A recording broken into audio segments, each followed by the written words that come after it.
नमस्कार, आदाब, सत श्री अकाल और स्वागत है आपका इस अमेजिंग क्लास में। It is again a premiere. I know some days आपको प्रीमियर कुछ दिन देखने हैं। अगर आपको डिसहार्टेंड फील हो रहा है, आपको लग रहा है कि यार सर आप लाइव नहीं आ रहे और आप प्रीमियर कर रहे हो, just look at my schedule for today.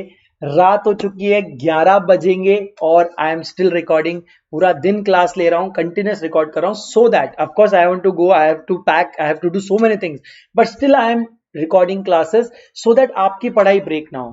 If I can do this sacrifice, you can also do a little bit of sacrifice for your own studies. तो चलिए दोस्तों, let us stay positive. I am there with the name of Future of Education down. Please do join our Telegram channel. Link is in the description and let us begin our classes. For those of you जो मुझे नहीं जानते, मैं अपना introduction दे दूं। नमस्कार दोस्तों, मेरा नाम है C Adarsh Joshi. I am a chartered accountant by profession and a professor by passion.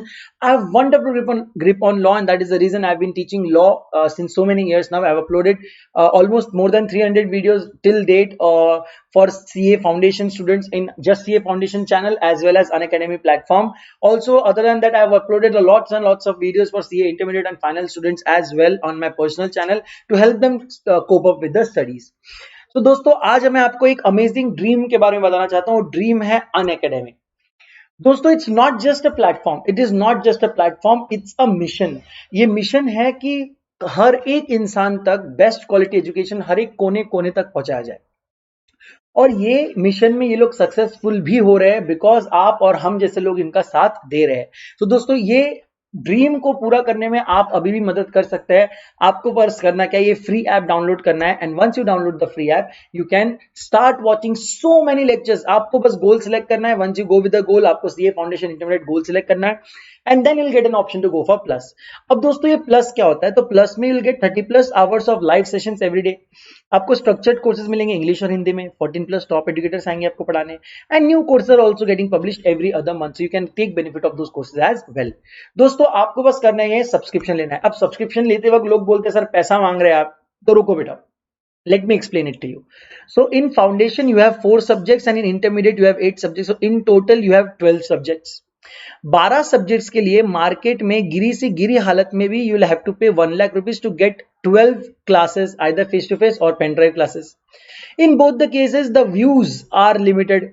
अगर फेस टू फेस है तो आप एक ही बार देख सकते हो, ऑफकोर्स एक ही बार क्लास में बैठने देंगे, लेकिन अगर रिकॉर्डेड भी है तो ऑलमोस्ट मोर 1.5 टाइम्स या तो ज्यादा से ज्यादा 2 टाइम्स आपको देखने दिया जाएगा, लेकिन उसके लिए 6 मंथ्स या 9 मंथ्स का या 12 मंथ्स का कुछ तो वहां पर एक लिमिट होगा जिसके बाद आप उसको नहीं देख पाएंगे। Then there is a biggest problem. Face to face class में ये प्रॉब्लम नहीं होगी, लेकिन रिकॉर्डेड में ये हो सकती है दैट आपकी क्वेरी सॉल्विंग नहीं हो रहा है। ओके, और कोविड की वजह से अभी आप रिकॉर्डेड ही ज्यादा प्रीफर करेंगे। सो इस सारी सिचुएशंस को ध्यान में रखते हुए हमने आपके लिए एक बहुत अमेजिंग ऑप्शन लाया है। Don't pay 1 lakh, don't pay 80,000, 70, 60, 50, 40, 30, 20, no.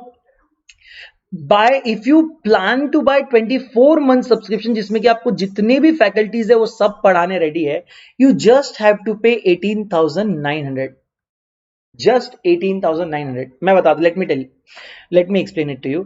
21,000 rupees is the subscription value, but the moment you add CA Adarsh as your referral code, 10% of आपको मिल जाता है। आप चाहे 1 मंथ का सब्सक्रिप्शन ले रहे हो या 24 मंथ्स का, सारे के सारे सब्सक्रिप्शन में 10% ऑफ मिल जाएगा the moment you apply this referral code. Don't forget it is CA then वापस ADARSH विदाउट एनी गैप। मैं आपको बस वो स्पेलिंग याद करने के लिए बता रहा हूं। Don't forget that CA ADARSH Adarsh. Now the moment you put on this referral code you will gate, आपको बस 18,900 पे करना है, वो भी वन ऑफ नहीं। अगर आपके पास HDFC बैंक का डेबिट या क्रेडिट कार्ड है तो आप उसको नो कॉस्ट EMI में कन्वर्ट करा सकते हो, और अगर आपके पास HDFC का नहीं है, किसी और बैंक का भी क्रेडिट कार्ड है तो आप उस पे भी नो कॉस्ट EMI करे जा सकते हैं। बहुत सारे ऑप्शंस अवेलेबल है, just open the app and check the options. दोस्तों, अनअकैडमी प्लेटफॉर्म के अलावा हम लोगों ने हमारा खुद का जस्ट सीए फाउंडेशन चैनल है जिस पे आप ये वीडियोस देख रहे हैं। एक बार मेरी बात मानिए, एक बार इसके प्लेलिस्ट सेक्शन में जाकर सारे प्लेलिस्ट देखिए, वीडियो सेक्शंस में जाके हम सारे फैकल्टीज के वीडियोस देखें and you will be odd. आप लोग परेशान हो जाएंगे, आप लोग इतना आपको लगेगा यार हमको किसी और चीज की जरूरत नहीं, बस दिस अगेन एक single channel is enough and that is the beauty of मेहनत। मैं बोल रहा हूँ लिटरली हमने हार्ड वर्क किया है। We have uploaded so many lectures, हम लोग हर दिन लाइव आते हैं और आप देख रहे हो कैसे हम कुछ भी करके, अगर हम नहीं आ पाते तो हम रिकॉर्डेड कुछ भी करके हम लोग बस we are keep on continuously following this method हम लोग ट्राई करते हैं कि बेस्ट क्वालिटी एजुकेशन आपको दे सके. तो please do share our videos, do like the video if you genuinely like our efforts. So let us now, I want to revise what we have learned yesterday. आप लोगों को मैंने बताया that we are going to start with unit 3.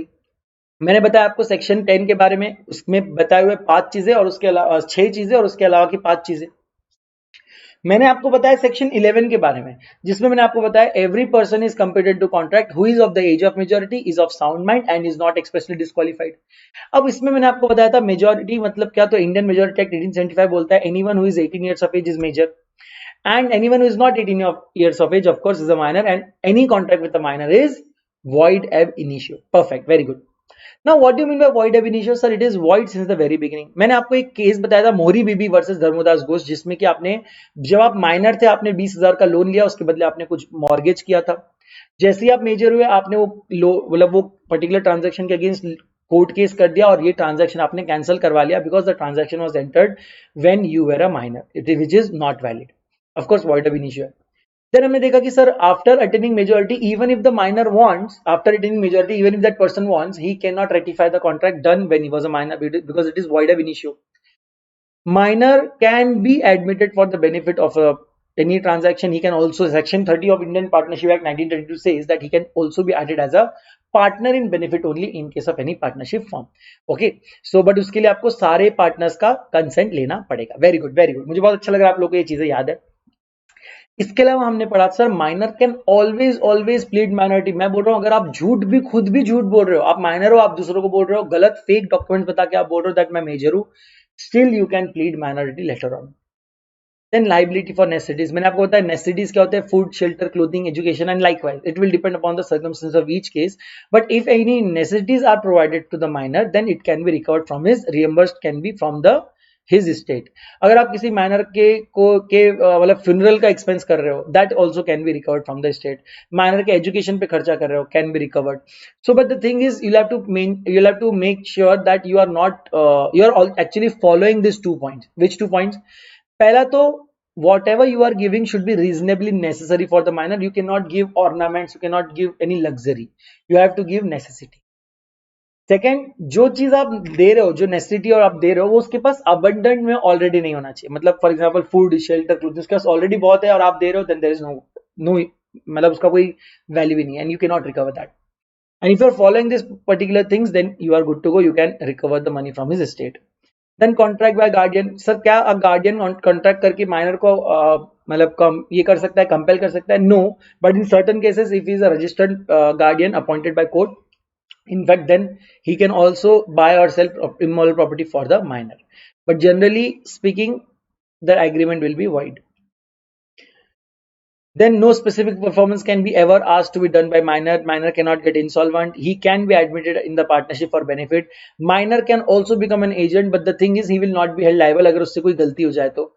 Minor cannot bind the parents or guardian even for necessities, and the joint contract between minor and Sendas versus Ramchand case, joint contract by minor and adult, in that case minor will not be held liable, only adult can be held liable. Then surety for a minor. Yes, you can give surety for a minor, you will be responsible to the third party, minor will not be responsible. Can minor become a shareholder? No, minor cannot become a shareholder. Yes, he can by way of transfer or transmission and via a validly appointed guardian hold 100% fully paid up shares, otherwise he cannot. And if there is a mistake you have to correct the mistake. Then liability for tort. What do you mean by tort? Tort means civil wrong. and अगर minor ने कोई civil wrong किया, for example घोड़ा लिया riding के लिए, दोस्त को दिया, उससे वो घोड़ा मर गया, या आपने किसी से कोई इंस्ट्रूमेंट लिया रेंट पे और वापस नहीं कर रहे हो, दोस्त को दे दिया, घुमा दिया, in that case minor will be liable. Then हम लोगों ने कल ये पार्ट नहीं देखा था. Today I am going to start with person of sound mind. Now sir what do you mean by person of sound mind? Sir any person who is fit for the purpose of making a contract. Say he is capable of understanding what he is getting into, he is capable of forming a very rational judgment, and he's understanding whatever is written in the agreement and contract. In that case I can say that he is a rational and sound person. Say for example अगर आप drunken state में हो, आप idiot हो, अगर आप intoxicated हो, then that means you are not in the state wherein I can do a contract with you. In that case the contract will be void. So if there are two types of persons, let me explain. कुछ ऐसे लोग होते हैं जो जिंदगी में पागल होते हैं, प्रॉपर ऑफिशियली पागल, पागल खाने में होते हैं, बट समटाइम्स साल में एक दिन दो दिन बट पीरियड होता है, कुछ पर्टिकुलर टाइम के लिए every year they become Sen, मतलब वो नॉर्मल हो जाता है, देन अगेन वो कभी कभी फिर पागलों वाली हरकतें चालू कर देते हैं। तो if you are usually a person of unsound mind, ध्यान देना, if you are usually a person of unsound mind and occasionally if you are of a sound mind, in that case you may make a contract with that person when he is of sound mind. say for example, अगर मैं एक mister A की बात करूं जो पागल खाने में होते हैं आगरा में, हमारे यहाँ बोलते थे आगरा, आगरा से आया क्या, I don't know whether it is true, if any one of you is from Agra just correct me, I don't know why this is said. So suppose आप पागल खाने से आए हो, लेकिन अभी आप ठीक हो, now you are sound mind, आपको सब समझ रहा है, एकदम नॉर्मल बिहेव कर रहे हो, then yes I can enter into a contract with you. But अगर आपकी हरकतें दिख रही है कि ऐसा लग रहा है कि नहीं नहीं he is again going into unsound phase, then I can not do a contract with you. कुछ लोग अजीब और अजीब होते हैं, कुछ लोग ऐसे होते हैं जो साल भर नॉर्मल रहते हैं लेकिन कभी कभी पागल हो जाते हैं। से for example normal person when is true drunk, normal person है एकदम normal, but is getting too much drunk, drugs कर रहा है, इंटॉक्सिकेट हो रहा है, कुछ बीमारी की वजह से वो कोमा में चला गया या एकदम उसको होश नहीं है, बेहोश रहता है, उसका दिमागी संतुलन बिगड़ रहा है इस पर्टिकुलर पीरियड में because of any reason, then you can not enter into a contract with him when he is of unsound mind, otherwise you can enter into a contract with a normal person. So this is with respect to unsound mind. And also last point that is given in section 11 is contract by disqualified person. Now who all are disqualified to enter into a contract? Sir, it can happen by 3 or maybe more than that types. One is political status, other is corporate status, and then legal status. To give this away straightly, like straight, foreign sovereigns मतलब ऐसे लोग जो foreign country को represent कर रहे हैं, ambassadors जैसे होता है ना, यहाँ पर एम्बेसडर्स होते हैं, एम्बेसीज होती है, उसमें अलग अलग एम्बेसडर्स आते हैं। एलियन एनिमी, सर ये एलियन एनिमी मतलब ये मार्स प्लूटो के लोग है क्या? नहीं नहीं बेटा, ये ऐसे कंट्री से बिलोंग करते हैं जिस कंट्री के साथ आपके कंट्री, हमारे इंडिया का वॉर डिक्लेयर्ड है, वॉर चल रहा है। Say for example tomorrow India declares war with China and everyone who is a Chinese resident will be an alien enemy for us and we will not be allowed to enter into contract with them. Then any corporations, convicts, convicts मतलब बेटा जिनके ऊपर गुनाह prove हो चुका है, इनके ऊपर केस लड़ा गया और केस में प्रूव हो गया कि ये लोग कॉन्विक्ट्स है। एनीवन हु इज इंसॉल्वेंट, जिसके debts are more and assets are less, they are all not allowed to enter into any kind of a contract. ये हमारा कल केस से बचा था, rest everything we have done successfully. Let me start a new presentation now. Okay, let me start a new presentation. So now I'll again start a new. Today we are going to look a bit beyond this. आज हम लोग देखेंगे what do you mean by consent.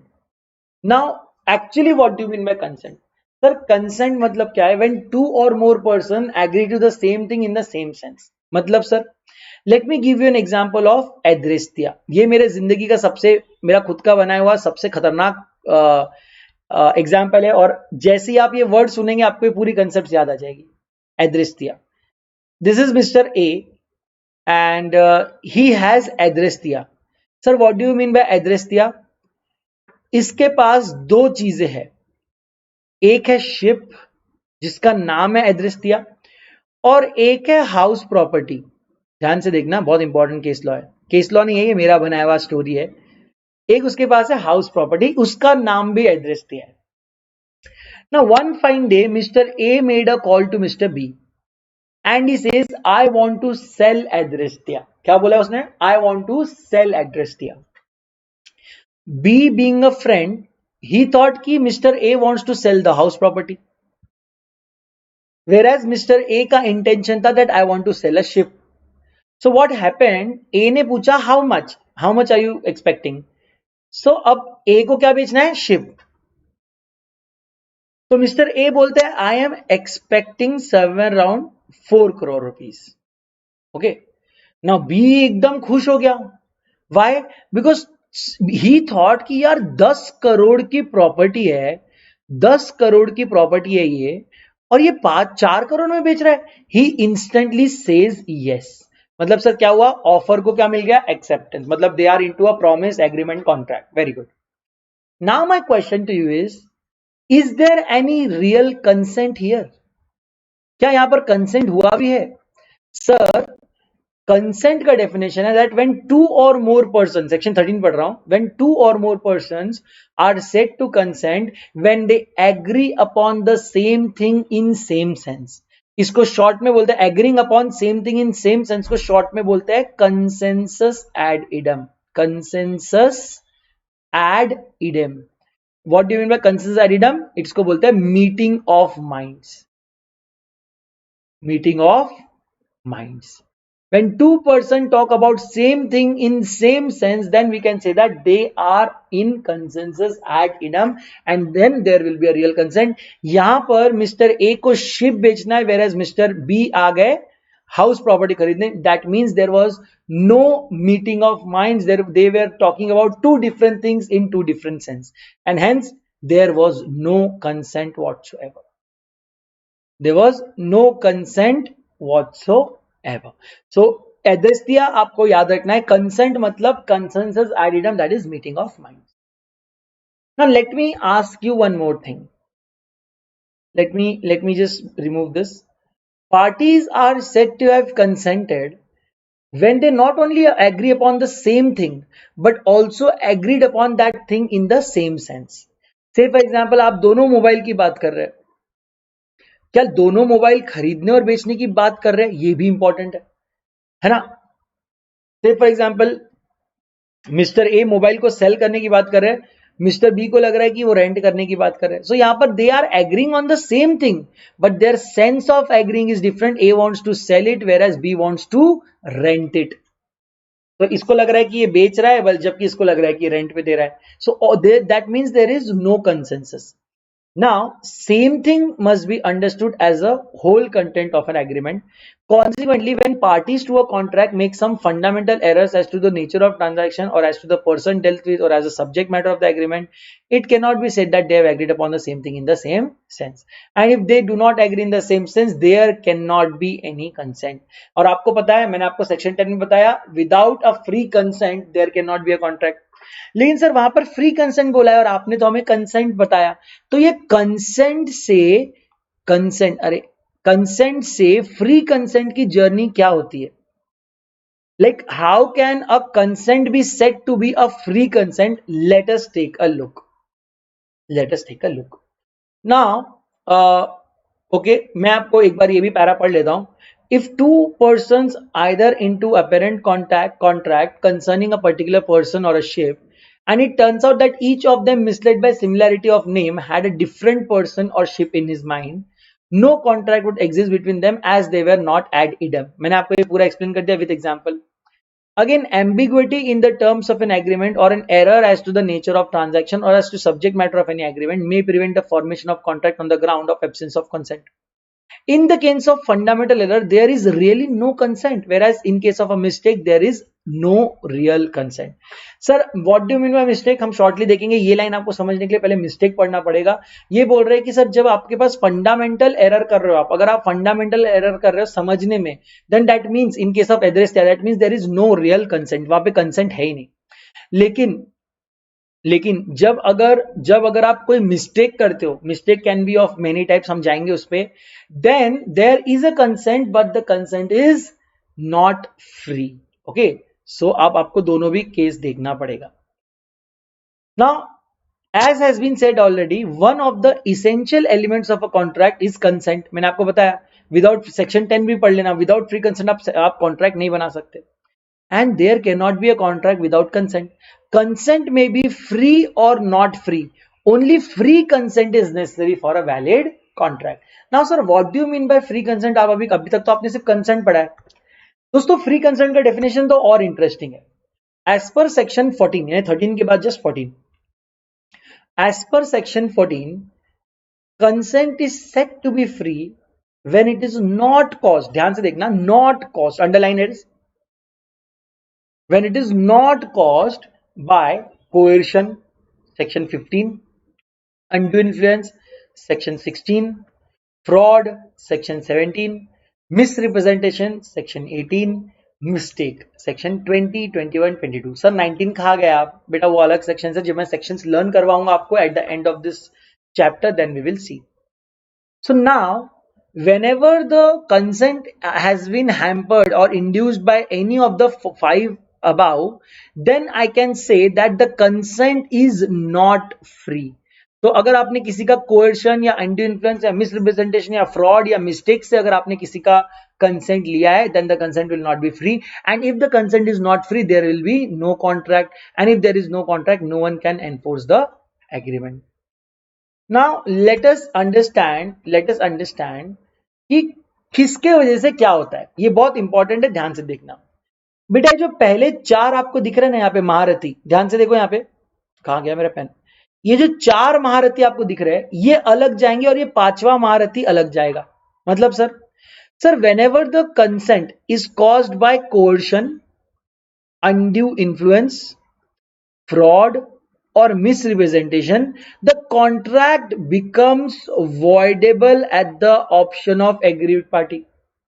But whenever the contract is influenced by mistake, the contract becomes void. We are going to see all this, but आपको याद रखना है कि अगर मैं आपके साथ कोएर्शन करूं, अंडर इन्फ्लुएंस करूं, फ्रॉड करूं, मिसरिप्रेजेंटेशन करूं, तो कॉन्ट्रैक्ट वॉइडेबल होगा. मतलब आगे वाला पार्टी, वॉइडेबल आपको समझता है, मैंने पढ़ाया है. वॉइडेबल का मतलब होता है कि आगे वाला पार्टी जिसके साथ कोएर्शन, अंडर इन्फ्लुएंस, फ्रॉड या मिसरिप्रेजेंटेशन हुआ है, he will decide whether he wants to continue the contract और not. You will not. But अगर कंसेंट मिस्टेक से आया है, then in that case the contract will be void, there will be no enforceability and you can not rectify the same. Now let us go ahead. तो एक एक करके देखते हैं ना सर. अभी आप बहुत सारा एक साथ बता रहे हो. Let us see one by one. Okay, let us see the first one, coercion. Sir, what do you mean by coercion? अब इसका डेफिनेशन, जैसे मैंने आपको कंसिडरेशन का डेफिनेशन याद करने बोला था, याद है चैप्टर 2 के वक्त या यूनिट 2 के वक्त, वैसे ही आपको ये सारे डेफिनेशन अब याद करने हैं जितने भी आने वाले हैं. पहला डेफिनेशन आपके स्क्रीन पे आ रहा है, वो है coercion. Sir what do you mean by coercion? ध्यान से देखना. Coercion is committing or threatening to commit, ध्यान से देखना, committing or threatening to commit any act forbidden by Indian Penal Code, IPC धारा 102 के तहत आपको फांसी की सजा दी जाती है. ये आपने बहुत सुना होगा. तो ये आईपीसी क्या है? तो IPC is Indian penal code. ये यहाँ हमारे पास इंडिया में इंडियन पिनल कोड में कोड ऑफ सिविल प्रोसीजर है, कोड ऑफ क्रिमिनल प्रोसीजर है, सीआरपीसी, सीवीपीसी. इसमें क्या होता है, ये दोनों कोड्स में बताया जाता है कि आप कौन से गुनाह की क्या सजा है. किसी का मर्डर कर दिया, क्रिमिनल प्रोसीजर कोड बोलेगा ये करना. किसी के पैसे चुरा लिए, सिविल प्रोसीजर कोड बोलेगा ये करना. कोई बिजनेस का ट्रांजैक्शन में फ्रॉड किया, सिविल प्रोसीजर कोड. किसी को मारने की धमकी दी, criminal procedure code. So all these codes are already in place and they are followed whenever some laws are broken. So all the penalties and prosecutions क्या कैसे होगा is mentioned in the Indian Penal Code. So if coercion मतलब क्या? So if you are committing or if you are threatening to commit any act which is forbidden by Indian Penal Code, or if you are unlawfully detaining or threatening to detain any property to the prejudice of any other person, whatever, when the intention of with the intention of causing any person to enter into an agreement, you are said to be doing a coercion. अब बहुत सारे points इसमें से निकल के आ रहे हैं sir. Let us break this definition and analyze it. First thing first, मेरे को आपने बताया सर एनालिसिस में, दिस सेक्शन, ये बहुत अमेजिंग सेक्शन है, डज नॉट रिक्वायर, इस सेक्शन में कहीं ऐसा नहीं लिखा है that coercion must happen from any particular person. It can happen from anyone. Say for example, let me ask you a question and to make this thing very clear. क्या किसी को किडनैप करना हमारे देश में अलाउड है? Is it allowed to kidnap someone? No. इसका मतलब it is prohibited by IPC, right? It is prohibited. किसी का मर्डर करना, किडनैप करना, मारने की धमकी देना, किसी को मारना, अधमरा कर देना, इज दैट अलाउड? नहीं. So let us say Mr. A wants to buy the property belonging to Mr. B. Now Mr. B का property है 5 करोड़ का. Mr. A wants to buy it for 1 lakh. So what he does is he kidnaps B's son. मुझे बताइए, is it a coercion or not? I repeat, Mr. A wants to buy a property of Mr. B. Property का value है 5 crores, you want to buy it at 1 lakh. So for that you kidnap B's son and then you ask कि sir आपका property आप मुझे 1 लाख में बेचो, तभी मैं आपके बच्चे को छोड़ूंगा, अदरवाइज मैं उसके छोटे छोटे टुकड़े करके कुत्तों को खिला दूंगा. ये मैंने मूवीज में देखा है. By the way, I have never done this. I am a law abiding citizen, मैंने कभी नहीं किया है, मैं मूवीज में देख के सब डायलॉग्स बोलता रहता हूं, ठीक है। डोंट जज me. So now will this amount to coercion? Yes, it will amount to coercion. Why? Because आपके ऊपर मैं दबाव बना रहा हूं ताकि आप ये कॉन्ट्रैक्ट कर ले, वो भी ऐसी एक्टिविटी करके जो इंडियन पिनल कोड में अलाउ नहीं है। Sir, let me change this a little bit. Sir, what if A wants to buy property belonging to B? Property का value है 5 crore. I want to buy it at 1 lakh. But suppose I ask someone, say for example Mr. C, who is a gunda. I ask Mr. C to kidnap B's son. Now my question to you is, does this amount to coercion? मैं आपके बेटे को kidnap नहीं कर रहा हूं, मैंने किसी रैंडम पर्सन को बोला कि आप उसके बेटे को किडनैप करो और मैं उसको बोल दूंगा कि ये कॉन्ट्रैक्ट कर, जब तक ये कॉन्ट्रैक्ट नहीं करेगा आपका बेटा आपको नहीं मिलेगा। क्या ये भी कोएर्शन होगा? जल्दी से चैट में लिखो बेटा, डोंट वेट फॉर मी, मैं वहां पर हूं, मुझे देखते रहो और चैट में लिखते रहो।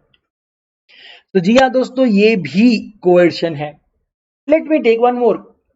Mister A is threatening mister B कि please sell your mobile to me for 1000 rupees, जिसका कॉस्ट है 25,000, जिसका आज मार्केट वैल्यू है 25,000। आप उसको बोल रहे हो कि मुझे 1000 में मोबाइल दे दे, अगर तू नहीं देगा तो आई विल कमिट सुइसाइड।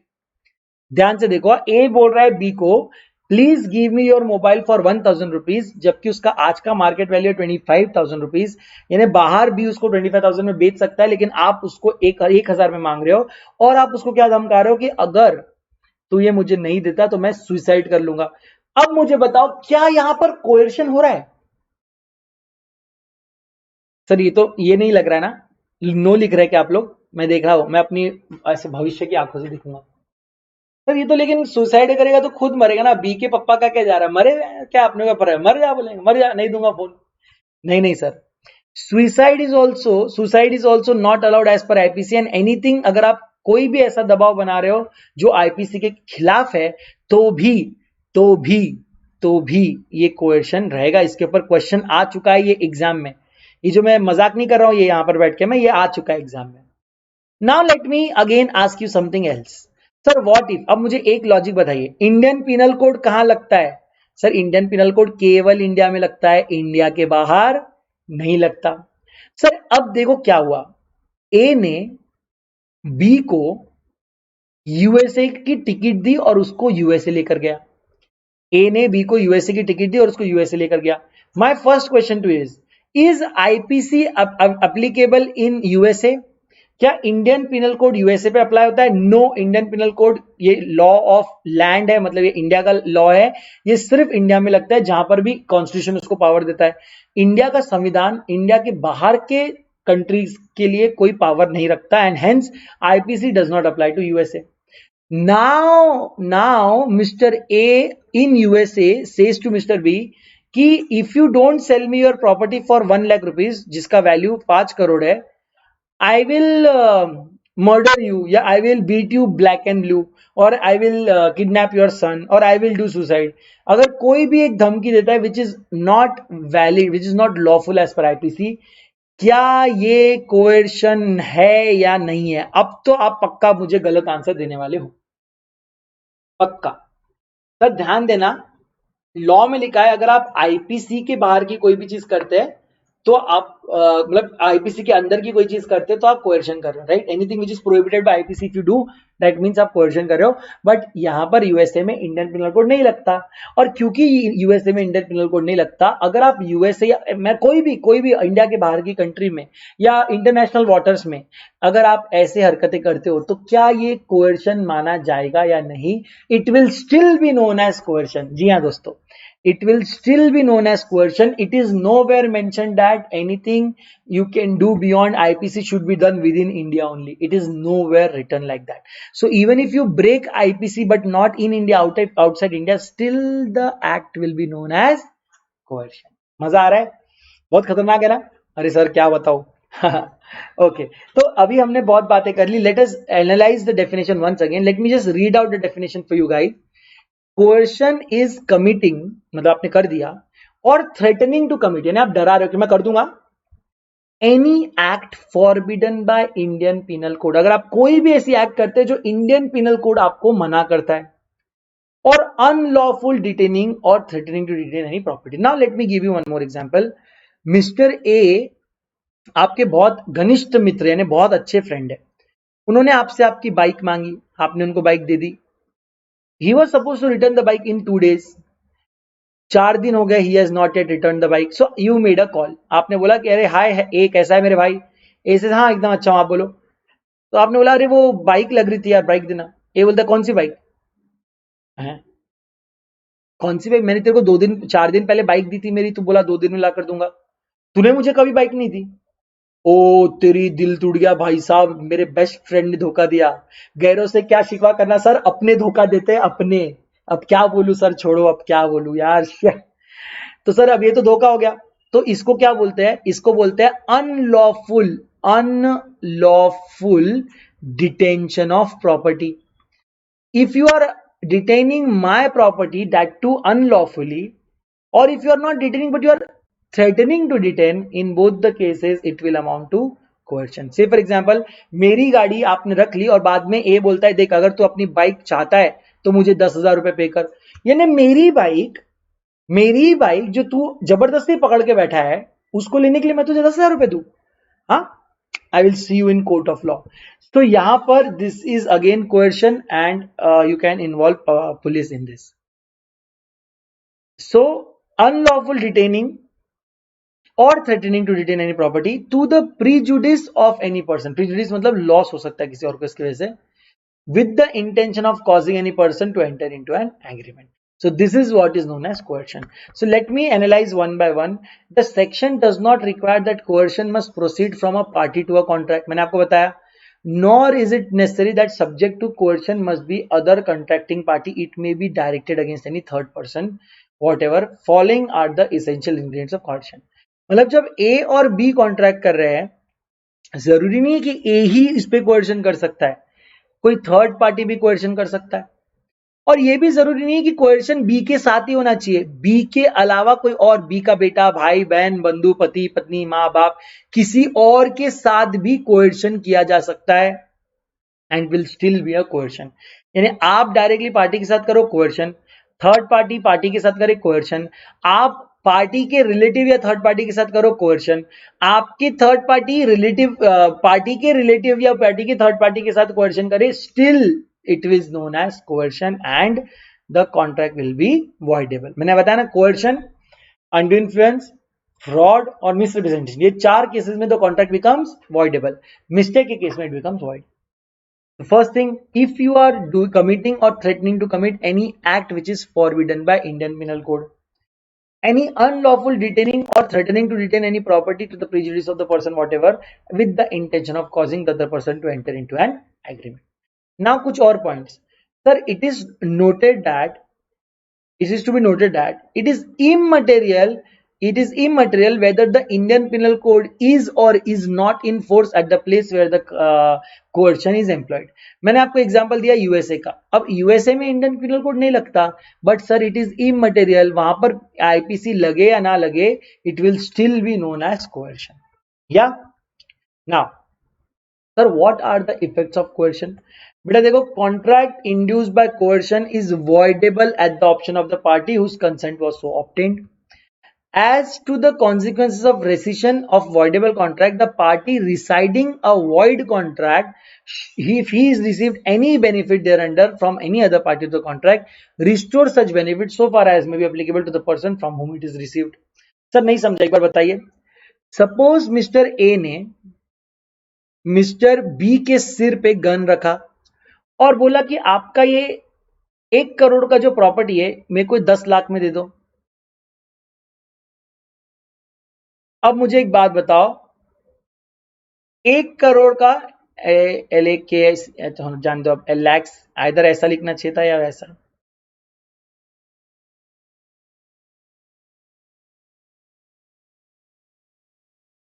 होता है लैक्स के केस में मेरे साथ बहुत होता है. अभी रात बहुत हो रही है, प्लीज देखो मेरे को माफ करो, ठीक है. होता है ऐसा, मैं सुबह से 10-12 क्लास ले चुका हूं. सो आपने बी के सिर पे गन रखा और बोलते हो कि उनकी 1 करोड़ की प्रॉपर्टी 10 लाख में मुझे दे दो. पहले तो मुझे बताइए, इज दिस कोएर्शन और नॉट? सर हाँ ना सर, गन रखना किधर अलाउड है? कौन सा आईपीसी पढ़ रहे सर आप? अलाउड नहीं है, it is beyond IPC, it is coercion. Okay sir, जब ए ने बी के सिर पे बंदूक रखा तो एडवांस 1 लाख रुपए भी दिए, ये समझ लो पूरा 10 लाख रुपए कैश दे दिया, रोकड़ा, और प्रॉपर्टी के पेपर पे साइन लेकर चला गया। Now what happens to a contract which is induced by coercion? The contract becomes voidable. यानी कि यहां पर मिस्टर बी जो है ये डिसाइड करेंगे whether he wants to continue with the contract और he want to rescind the contract. इसके पास दो ऑप्शन है, क्या कि इसको वैलिड ही कंटिन्यू करे या इसको वॉइड कर दे, because the contract is void. Voidable का डेफिनेशन क्या था? Voidable contracts are those contracts which are enforceable at the option of one party, one और more party, but not at the option of other और others. तो यहां पर mister B will be able to decide whether you want to keep it the this contract as valid और you want to convert the contract into void contract. Now suppose he decides to resign the contract. Sir, what do you mean by resigned? मतलब sir, resigned मतलब cancel करना. If you want to cancel, resigned and let go of this contract or make the contract void, in that case you will have to repay this 10 lakh rupees that you have received under the contract. जब आपके सिर पे बंदूक की गई, आपको 10 लाख का cash मिला और उसके बदले आपसे साइन लिया गया। अब अगर आप वो साइन को वॉइड ठहराना चाहते हैं, अगर आप उस साइन को वॉइड ठहराना चाहते हैं, तो आपको ये जो भी 10 लाख रुपए आपको कैश मिले, ये पैसा भी आपको रिपे करना पड़ेगा। ऐसा लिखा है यहां पर सेक्शन 19 के अंदर। और इतना ही नहीं बेटा, जब अपन सेक्शन नंबर 65, 66, 64, बहुत सारे सेक्शंस है, ये पढ़ेंगे तो ये चीजें और ज्यादा क्लियर होगी इसी एक्ट में। ये समझा आप? तो any benefit that you might have received, you will have to repay it back. Now, the person to whom money has been paid or anything has been delivered under coercion must repay the same to you as well. Section number 17 बोलता है कि जब A ने आपके सिर पे gun रखा और आपका प्रॉपर्टी वो ले गया, आपको उसने 10 लाख दिया, ये 10 लाख तो आपको रिपे करना ही है। आपने जो उसको साइन और डॉक्यूमेंट्स दिए, ये डॉक्यूमेंट्स भी mister A will have to return to you. मतलब दोनों पार्टीज एक दूसरे से मिली हुई चीजें रिटर्न कर देंगे and the contract will be cancelled. It is the beauty of coercion. तो अब आई थिंक आपको कोएर्शन पूरा समझ गया होगा। I will take an example as well, where a husband obtained a release deed from his wife and son under the threat of committing suicide.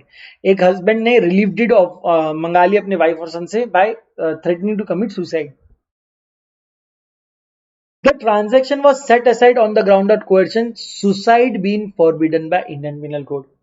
And the threat of suicide amounts to coercion under section 15. मैंने आपको बोला ही था, मैंने आपको example भी दिया इसका। So yes, coercion समझा पूरी तरह? जल्दी बताओ, कोएर्शन पूरी तरह समझा या नहीं? समझ गया? Okay, let us go to the next one. अब सेकेंड पॉइंट आपके सामने आ रहा है अनड्यू इन्फ्लुएंस। क्या आ रहा है सर? Undue influence.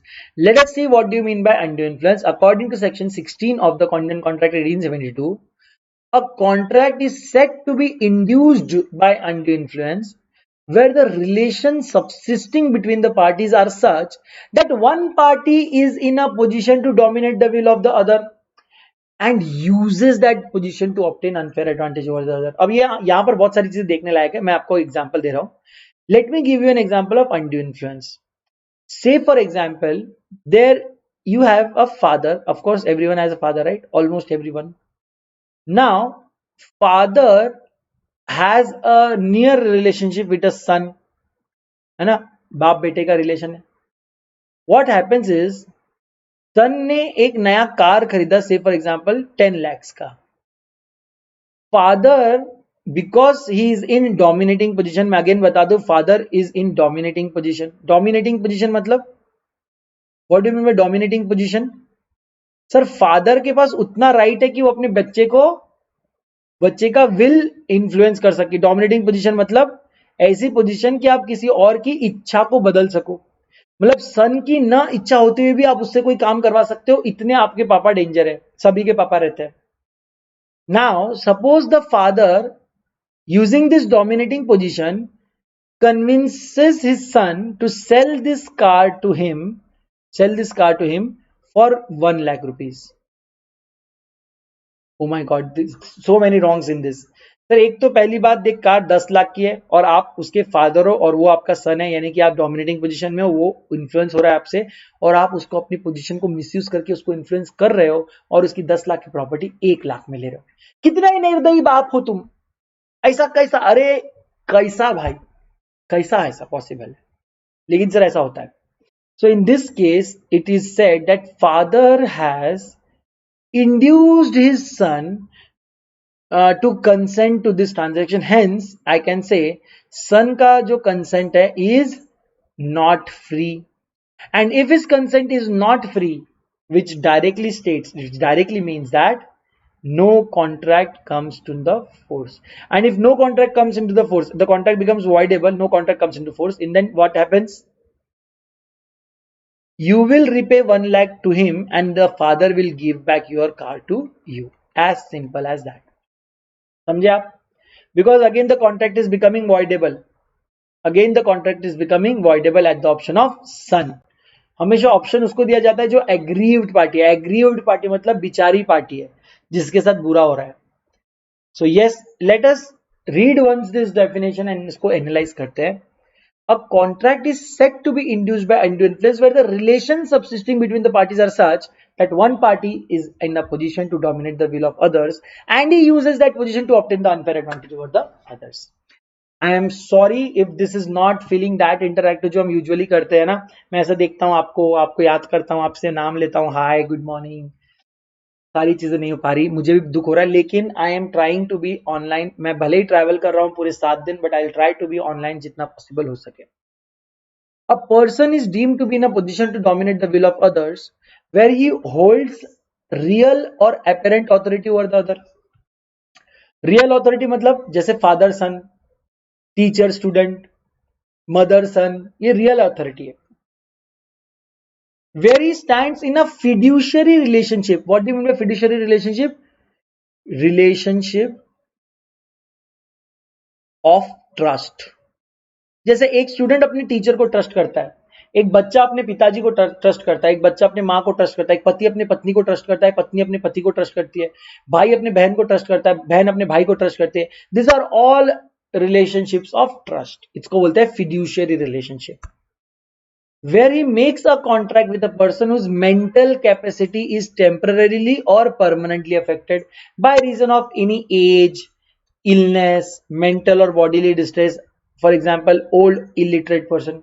से फॉर एग्जाम्पल आप बहुत बीमार हो, आपको होश नहीं है और ऐसी सिचुएशन में आपको मिसयूज किया जा रहा है, आपको बोला जा रहा है आपकी, फॉर एग्जाम्पल अभी रिसेंटली ऐसा हो सकता है कि किसी को कोविड हो गया, उसके सांस लेना नहीं हो रहा है, उससे सांस लेना नहीं हो रहा है और आप क्या कर रहे हो, आप उसके डॉक्टर हो.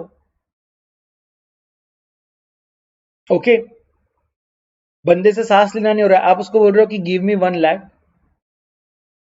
I will give you oxygen cylinder. हालांकि this is already there with you, you are suppose to give them oxygen cylinder no matter what, लेकिन उसकी जान निकल रही है और आप उससे ये 1 लाख रुपए मांग रहे हो. Now in this case also I will be said, it will be said that ये 1 लाख जो डॉक्टर को दिया जा रहा है, it is under undue influence and this can be recovered back by the patient. Now let us understand, say for example, A having advanced some money to his son, B जब वो minor था, upon B's coming of an age, obtains by misuse of parental influence a bond from B for a greater amount than the sum due in respect of the advance. He is said to have influenced undue influence. कैसे? जब A एक father है और B उसका सन था, जब ये minor था तो फादर ने अपने बच्चे को समझ लो कि 10,000 रुपए दिए थे. आज क्या हुआ, आज मिस्टर बी मेजर हो गया, उसको जॉब लग गई, अभी मस्त कमा रहा है. अब मिस्टर ए ने अपना अनड्यू इन्फ्लुएंस लगाया मिस्टर बी पे और एक बॉन्ड ले लिया उनसे 1 लाख रुपीज का, ये बोल के कि मैंने तेरे ऊपर बचपन में 10,000 रुपए का तेरे को लोन दिया था, अब उसको चुकाने का वक्त आ गया और तू 10,000 के बदले अब मुझे 1 lakh चुकाएगा. And Mr. B agreed to that. It was held that this was under undue influence and hence voidable at the option of Mr. B. Voidable at the option of Mr. B. Of course, na? Clear? Very good. Let us take another example. A man, enfeebled to disease or age, is induced by B the B's influence over his as his medical attendant to agree to pay B a unreasonable sum for his professional service. B employs undue influence. Let me give you an example. कभी कभी बहुत सारे लोगों के case में क्या होता है, जब जैसे फॉर एग्जांपल आपके घर में कोई बूढ़े दादा दादी नाना नानी व्हाटएवर इट कुछ है कोई है जो समझ लो कि अभी 80 90 100 ईयर्स के हो चुके हैं। अब क्या होता है, बहुत से केसेस में बहुत सारे ओल्ड एज के जो लोग होते हैं वो बेड रिडन हो जाते हैं। Sir what do mean bye bed ridden? Sir वो दिन भर बेड पे बस पड़े रह सकते हैं, उनको चलना फिरना बहुत सारी चीजें उनसे नहीं हो पाती। अब बेड रिडन इंसान को बहुत सारे यार मतलब ऑफ कोर्स वॉशरूम ले जाना है और बहुत सारे काम होते हैं, दवाई टाइम पे देना, ख्याल रखना, घुमाना, वॉशरूम कराना, नहलाना, साफ करना, सब आपको करना पड़ता है। बट आप तो जॉब पे जाते हो, आपको उतना टाइम नहीं है, तो you employ a nurse, okay, nurse और steward whatever as the case में भी। तो अब क्या होता है, सपोज क्योंकि अब ये नर्स पूरा टाइम इस बेड रिडन इंसान के साथ रहती है या रहता है एज द केस में भी, पूरा निलाना दुलाना, तैयार करना, घुमाना फिराना, खाना खिलाना, दवा देना, सब कुछ पूरा ख्याल ये रखता है या रखती है नर्स। तो एक बॉन्ड क्रिएट होता है और एक फिड्यूशियरी रिलेशनशिप क्रिएट होता है डॉक्टर और नर्स और पेशेंट में। सपोज इस नर्स का सैलरी है 10,000 रुपीज पर मंथ। ध्यान से देखना ये केस, ध्यान से देखना, ये बहुत रियलिस्टिक केस है, बहुत सारे लोगों के इसमें हो चुका है। सपोज नर्स का सैलरी 10,000 पर मंथ, लेकिन दिन भर बात कर करके आपके इस ओल्ड एज इंसान को वो बहला फुसला के बेवकूफ बनाती है और बोलती है या बोलता है that I am only getting 10,000 per month, ideally I should get somewhere on 50,000 rupees per month. और ऐसा बोल के अननेसेसरीली ये 40,000 एक्स्ट्रा आपसे लेने की कोशिश करती है। क्या ये कॉन्ट्रैक्ट वैलिड रहेगा? No, this contract will be termed as voidable at the option of this old person because it has been influenced by undue influence. A doctor and a patient have fiduciary relationships. I'll give you some examples of fiduciary relationships so that you can understand this proper.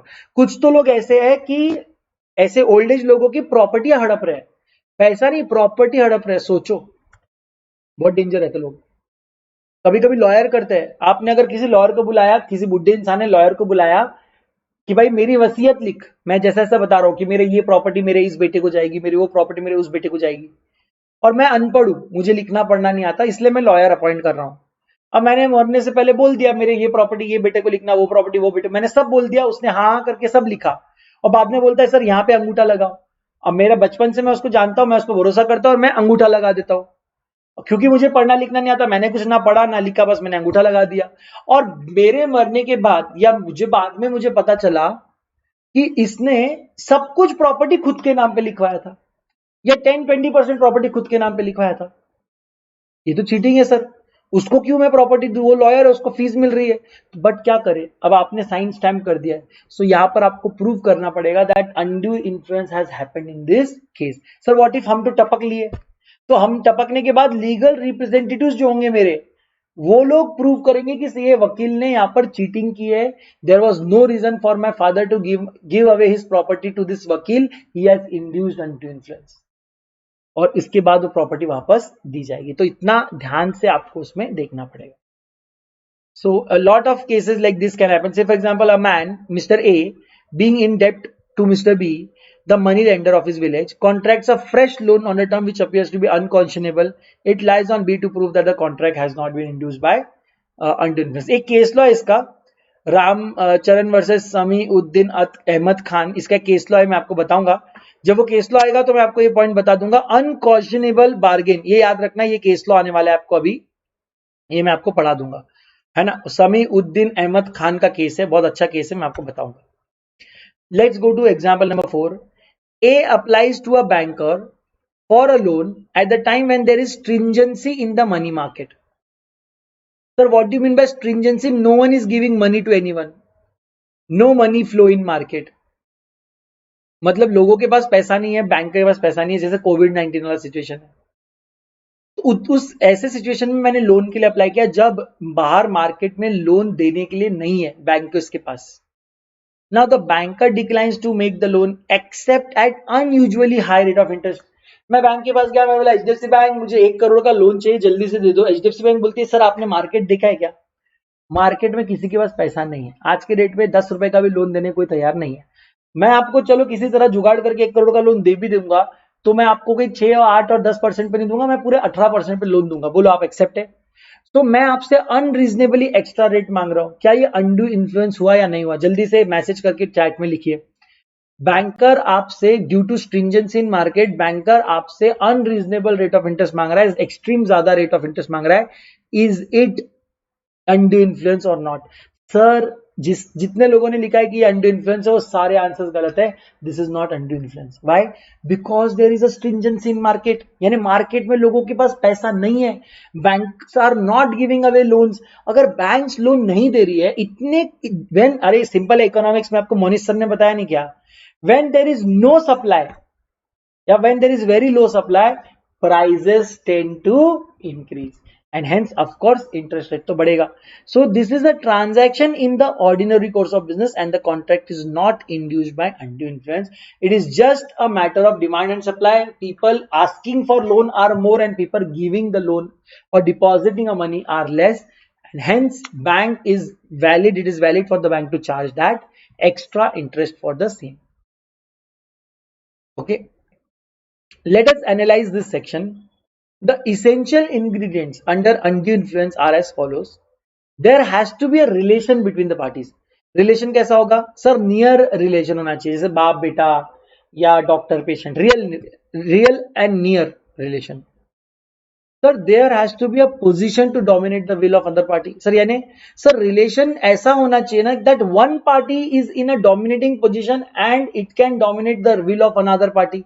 जैसे father dominating position में बच्चे को बहला फुसला सकता है, teacher dominating position में बच्चों को बहला फुसला सकता है, डॉक्टर डोमिनेटिंग पोजीशन में पेशेंट को बहला फुसला सकता है. So it has to be a real apparent authority. Second, वहां पर फिड्यूशियरी रिलेशनशिप भी हो सकती है. सर ये फिड्यूशियरी रिलेशनशिप बहुत आप बोल रहे हो, रिलेशनशिप ऑफ ट्रस्ट वगैरह, confidence exist between the parties, है ना, such type of relationship exist between father son, solicitor client, husband wife, creditor debtor. कुछ अच्छे एग्जांपल दो ना सर. ये what do you mean by fiduciary relationship? Sir here is the list of examples of fiduciary relationship. बेटा एक agent और principal में fiduciary relationship होता है. एक अटॉर्नी यानी कि लॉयर और उसके क्लाइंट में फिड्यूशियरी रिलेशनशिप होता है. वैसे ही एक सीए और क्लाइंट में भी फिड्यूशियरी रिलेशनशिप होता है. एग्जीक्यूटर्स और एडमिनिस्ट्रेटर्स और लीगटीज या लीगल हेयर्स में, यानी वो विल पढ़ने वाला और लीगल हेयर्स में भी फिड्यूशियरी रिलेशनशिप होता है. देन ट्रस्टीज एंड बेनिफिशियरीज में लीगल रिलेशनशिप होता है. डायरेक्टर्स और ऑफिसर्स एंड स्टेक होल्डर्स में लीगल रिलेशनशिप होता है, फिड्यूशियरी रिलेशनशिप होता है. रिसीवर और trustee in bankruptcy and creditor के बीच में होता है. गार्डियंस और उनके वार्ड्स के बीच में होता है, जैसे माइनर और गार्डियन. एंड कॉन्फिडेंशियल एडवाइजर्स और उनके एडवाइजीज उनके बीच में भी होता है. This are some of the examples of fiduciary relationship जहां पर एक पार्टी दूसरे पार्टी पे डिपेंडेंट है for something. Now there will be a mental distress in under influence. Sir what do you mean mental distress? ये coercion जैसा नहीं है. यहाँ पे आपको कोई मारेगा नहीं, कोई किडनैप नहीं करेगा, कोई गन नहीं दिखाएगा, कोई सुसाइड नहीं करेगा, नहीं. यहाँ पे इमोशनल अत्याचार, तौबा तेरा जलवा, तौबा तेरा प्यार, है ना. तो यहाँ पर इमोशनल अत्याचार होता है और मिसयूज किया जाता है आपके अपने पोजीशन का. जैसे किसी की बॉडीली डिस्ट्रेस, किसी का मेंटल डिस्ट्रेस, किसी का इलनेस, किसी के ओल्ड एज का, किसी के नियर रिलेशन का, इन सब का मिसयूज किया जाता है. जैसे एक doctor is deemed to be in position to dominate the will of patient. Doctor ने अगर आपको टाइम पे बोल दिया 50 टेस्ट करने, तो आप 50 टेस्ट कर लेते हो, भले वो जरूरी हो या नहीं हो. So because it is influenced by undue influence. Then unconscionable bargain. मैंने आपको बोला था कि मैं आपको एक केस लॉ बताऊंगा, समी उद्दीन अहमद खान वर्सेस कृपाराम का. एक बार एक केस लॉस देखो, मैं रामचंद्र बोला था गलती से, कृपाराम वर्सेस समी उद्दीन अहमद खान. अब इस केस में क्या हुआ था, मैं ध्यान से देखो, मैं आपको बताता हूं. अब मैं रुको एक सेकेंड, बहुत अमेजिंग केस है. अच्छा इसमें बताया नहीं है, ठीक है कोई बात नहीं. अभी ये जो समी है, ये एक अमीर बाप की बिगड़ी हुई औलाद था and he was a drunkard.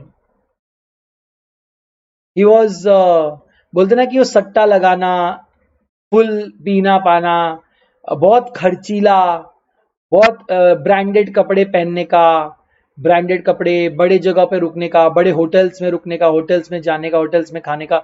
इसको इतना स्पेंडिंग का आदत था, इतना स्पेंडिंग का आदत था कि उसके पास मैनी अ टाइम्स उसके पास कभी पैसे बचते नहीं थे, टिकते नहीं थे। जितने भी पैसे आ जाते वो उड़ा देता, उसको पैसे उड़ाने की बहुत आदत थी। ठीक है, अब क्या हुआ, अब ऐसे ही उड़ाते उड़ाते इसके पास के पैसे खत्म हो गए।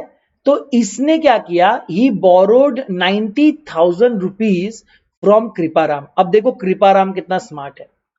कृपाराम को उसकी एक खर्चीली आदत के बारे में पता था। उसको पता है कि इसको कितना भी पैसा दे दो ये उड़ा देगा। फिर भी कृपाराम ने इसको 90,000 दिया, लेकिन बोला कि इसके बदले एक काम कर समी, तू अपनी प्रॉपर्टी के कुछ डॉक्यूमेंट्स मेरे पास रख दे।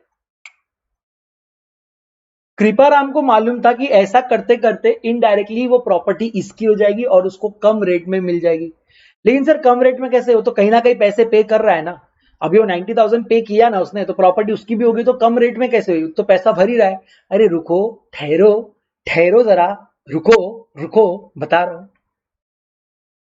कृपाराम ने इसके लिए एक जुगाड़ सोचा। कृपाराम ने सोचा कि मैं 90,000 जो दे रहा हूं, मैं क्यों ना इसको 2% पर मंथ के हिसाब से कंपाउंड करके दूं, जबकि मार्केट में रेट चल रहा था 6% पर ईयर, और मैं आपको दे रहा हूं 2% पर मंथ से, यानी कि ये होता है 24% पर ईयर, वो भी मंथली कंपाउंडिंग, यानी कि ये और ज्यादा हो जाता है 24% से भी। तो इसका मतलब मैंने 4 गुना से ज्यादा इंटरेस्ट रेट लगवाया आपको, और आपने भी ये ले लिया, बिकॉज आपको मेरे अलावा कोई और पूरी दुनिया में लोन दे नहीं रहा था, और आपको खर्चे की आदत थी। आपको खर्चे की आदत है, और आपको इट वॉज लाइक कि टेक इट और लीव इट, और मेरे अलावा आपको कोई लोन देगा नहीं, और मैं जब लोन दूंगा तो मैं आपको मार्केट का 4 या 5 गुना ज्यादा इंटरेस्ट दूंगा।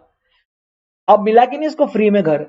90,000 का 1,90,000 कब हो जाएगा पता ही नहीं चलेगा, यानी 1 लाख एंटायरली फ्री में उसको मिल जाने वाला था।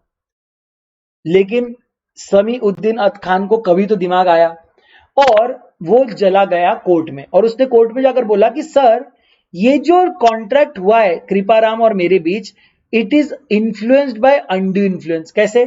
सर देखो, मैं ड्रंकर्ड हूं, मैं सट्टा लगाता हूं, मैं ब्रांडेड कपड़े पहनता हूं, मैं होटल में जाता हूं, खाता हूं स्प्रेज, महंगी महंगी गाड़ियों का शौक है मुझे। तो कृपाराम को मेरी आदत पता थी कि मैं बहुत खर्चीला हूं, और जानबूझ के कृपाराम ने मुझे लोन दिया, वो भी अनकॉशनेबल रेट से। Sir what do mean by unconscionable rate? Unreal, untrue, exorbitant, और एकदम वियर्ड, मतलब it is beyond logic, it is beyond logic. तो वेर वन, यहां पर सिंपल था, कोर्ट ने देखा कि यार ये कहां से ला रहे हो भाई तुम 2% पर मंथ, अरे कोई चार्ज नहीं करता भाई ये 2% टू पर मंथ। तो कोर्ट ने डिसाइड किया कि कृपाराम आप बहुत होशियार बन रहे हो, I will not allow you to charge 24% per year का interest to him, you can maximum charge 6% per year, which was normal, and hence it was held. Sami-Uddin Ahmad Khan won the case and Kriparam lost the case. He could not recover the interest at the rate of 24% per year. Is that clear? Have you got this point? So where one party to a contract is in a position to dominate the will of others and the contract is apparently unconscionable, yani unfair, it is presumed by law that a consent must have been obtained by undue influence. Unconscionable bargains are witnessed mostly in money lending transaction and in gifts. A youth of 18 years of age, spending, thrift, and drunkard, borrowed 90,000 on the bond bearing compound interest at the rate of 2% per mention per month. It was held by the court that the transaction is unconscionable, the rate of interest is too exorbitant to be true, and hence Kriparam lost the case and Sami-Uddin Ahmad Khan won the case, and he can only recover now based on 6%. It was decided by court. समझा यहां पर भी under influence कैसे use हुआ है? Now the object of doing undue influence. What is the object of doing undue influence? Sir, where a person is in a position to influence the will of the other, in getting the consent must have the object to take advantage of other. बराबर है ना? आपका मन में इच्छा होनी चाहिए कि चल इसको मिसयूज करता हूं, मैं अपने इसकी पोजीशन, अपनी पोजीशन को मिसयूज करता हूं। then किसके ऊपर burden of proof रहेगा? Burden of proof will be only on the person who is at the dominating position. Burden of proof जो जैसे कृपाराम, फादर, डॉक्टर, इन लोगों को प्रूव करना रहेगा कि ये डोमिनेटिंग पोजीशन पे है, जिन्होंने डोमिनेट नहीं किया ये उनको प्रूव करना पड़ेगा। कोर्ट आपके लिए हमेशा तैयार रहेगी। कोर्ट बोलेगी कि भाई सही है, आप बोल रहे हो ना अनड्यू इन्फ्लुएंस है, मैं मानता हूं अनड्यू इन्फ्लुएंस है, और दूसरी पार्टी को बोलेगी कि मैं तो मान रहा हूं अनड्यू इन्फ्लुएंस है, तुझे अगर अदरवाइज प्रूव करना है तो तू प्रूव कर। तो जैसे कि अगर टीचर, डॉक्टर, फादर, ये कृपाराम, इन लोगों को प्रूव करना पड़ेगा कि नहीं नहीं हमने कोई अनड्यू इन्फ्लुएंस नहीं लगाया। And if they can prove it then okay, if they can't prove it we will assume there was undue influence and the contract will be voidable. Now मैंने आपको बोला था सेक्शन 19 और सेक्शन 19 ए अलग है। Section 19 बात करता है that any contract which is influenced by first four is voidable. 19 ए बात करता है specifically about contract induced bye undue influence. Section 19 ए बोलता है that when a consent is caused by undue influence, the agreement is voidable at the option of the party whose consent is so caused. Any such contract may be set aside either absolutely or if the party was entitled to avoid it has received any benefit thereunder upon such terms and conditions as the court may deem fit. तो एक तो court इसको पूरा का पूरा sideline कर देगी, हटा देगी, कैंसिल कर देगी, या अगर आपको कुछ पैसा मिल गया, कुछ बेनिफिट मिल गया, तो court will decide as to what should happen with the case. Say for example, a money lender advances 1 lakh to B, a agriculturist, and by undue influence induces B to execute a bond of rupees 2 lakh। अब एक बात बताओ, मैं आपको 1 लाख का loan दे रहा हूं, मैं आपको 2 लाख का बॉन्ड क्यों साइन करूं? यानी ए ने बी को लोन दिया है 1 लाख का, ए ने बी को लोन दिया 1 लाख का और सिक्योरिटी मांग रहा है 2 लाख की। यार why do you want double security? Double इतना क्यों सिक्योरिटी चाहिए? So it was held and with the interest of 6% per month. ओ भाई साहब, पागल हो गए यार ये लोग। 6% ईयर होता है, ये 6% पर मंथ कितना हो रहा है ये? 72% वही होता है ना? बाप रे बाप। So of course it is unconscionable, it is not valid and the court may set aside the bond agreeing to repay only 1 lakh। Court बोलेगी कि ये 2 लाख का बॉन्ड को हम कैंसिल करते हैं, B is only liable to pay 1 lakh whatever he has received. हाँ, along with interest. Okay चलेगा, 1 लाख पे तुम इंटरेस्ट दे दो, कितना? 6% पर मंथ? ना ना ना ना बेटा, जो कोर्ट इंटरेस्ट बोलेगी वो percent, 6% per annum. Suppose court ने बोला, कोर्ट जो इंटरेस्ट बोलेगी वो इंटरेस्ट आप पे करेंगे और 1 लाख पे करेंगे, 2 लाख का बॉन्ड देने की जरूरत नहीं, because it is influenced by undue influence. बहुत सारे केसेस हो सकते हैं अनड्यू इन्फ्लुएंस के। मैं आपको एक केस बताना चाहता हूँ टीचर और स्टूडेंट का। दिस इज लास्ट स्लाइड, डरो मत, हो गया है। सपोज एक बार क्या हुआ, एक स्टूडेंट ने नया नया कार खरीदा 10 lakhs का। उसका एक टीचर था, मैं नहीं, मेरी तरफ गंदी निगाह से मत देखो, मैंने कभी किसी के साथ अनड्यू इन्फ्लुएंस नहीं किया है। इस टीचर ने इस स्टूडेंट के को अनड्यू इन्फ्लुएंस से मजबूर कर दिया ये 10 लाख का कार 1 लाख में बेचने, एंड स्टूडेंट डिड दैट। फिर स्टूडेंट के पापा ने उसको बैठ के समझाया कि बेटा तेरे टीचर ने तेरा फुद्दू काटा है, 10 लाख की चीज 1 लाख में ले लिए तुझसे, तुझे बेवकूफ बनाया गया है, please launch a case against the teacher. ये सब सुनने के बाद स्टूडेंट को लगा हाँ यार सर ने मेरे को बेवकूफ बनाया है। Then the student launched a complaint against teacher and it was held that yes teacher will have to return the car and student will have to return the 1 lakh rupees that he has received. Clear? तो yes of course teacher और student is a fiduciary relationship और उसको misuse किया है, the contract is voidable and you have to cancel it. So let us try to give some of the answers today. So please try to solve this. Two or more persons are said to consent when they agree upon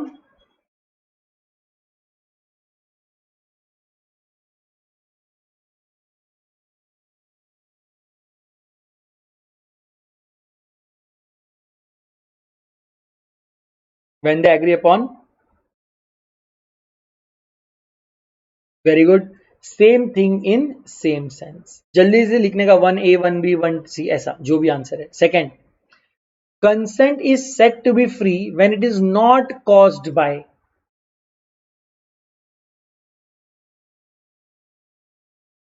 consent is said to be free when it is not caused by coercion, undue influence, mistake या all of them।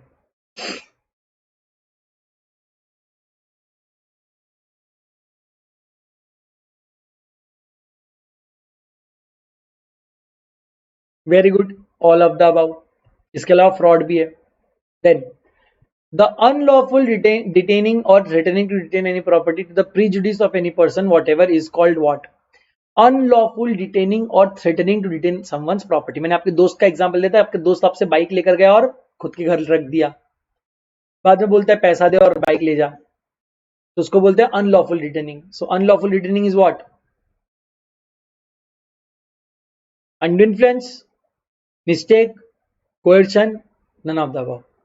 Sir yes, coercion में पहला एक part था committing और threatening to commit anything which is forbidden by Indian penal code, और then अगला part था detaining, unlawful detaining और threatening detaining any property to the prejudice of the other person whatever is known as coercion.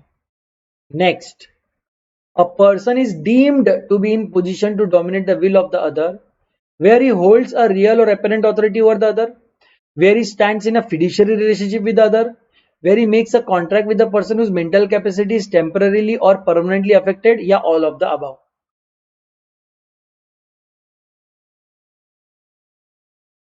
चलो चलो, बस बस होने में, जल्दी से लिखो। Sir all of the above, all of the above. Very good. Next question, when consent to an agreement is caused by undue influence, the agreement is a contract which is void, valid, voidable at the option of the party whose consent was so caused, voidable at the option of the party who caused it।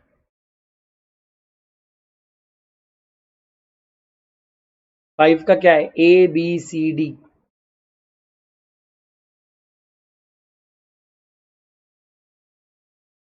जो लोग recorded देख रहे हैं comment में नीचे लिखेंगे अपने answers. It is voidable at the option of the party whose consent was so caused। Then an agent was influenced by his principal to sell his bike below purchase price। Agent was influenced by his principal to sell his bike below purchase price. मुझे बताइए क्या agent principal fiducial relationship में आते हैं? Yes sir, आपके examples में थे, लिखे आते हैं। Okay,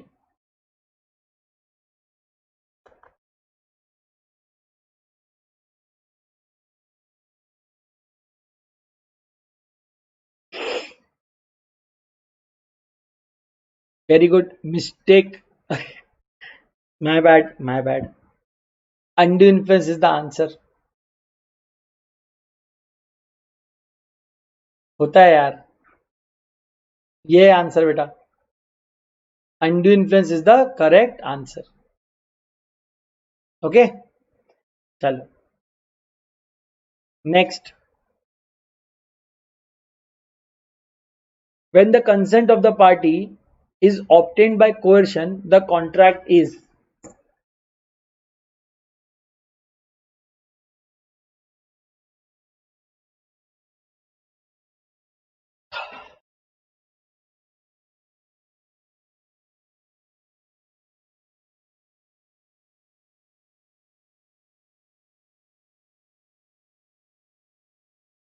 very good. अरे यार, सॉरी, माय बैड, ये पता नहीं आज क्यों हो रहा है। Contract is voidable, consent of the party is obtained by coercion, coercion से contract becomes voidable। Next, the threat to commit suicide amounts to what? Threat to commit suicide,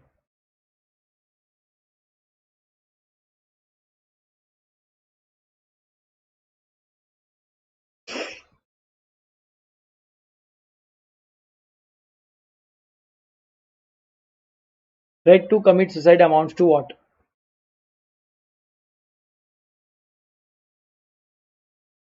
It amounts to coercion। Suicide is not allowed as per Indian Penal Code, and anything which is not forbidden by Indian Penal Code, अगर आप उससे consent ले रहे हो, then it is not free consent because it is coercion। Moral pressure is involved in which case? Coercion, undue influence, mistake या misrepresentation? Moral pressure,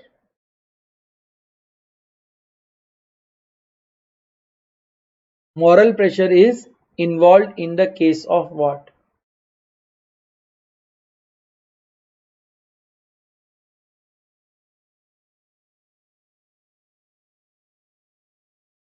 sir physical pressure involve होता है कोएर्शन में, मॉरल प्रेशर इन्वॉल्व होता है undue influence में। So undue influence is the correct answer.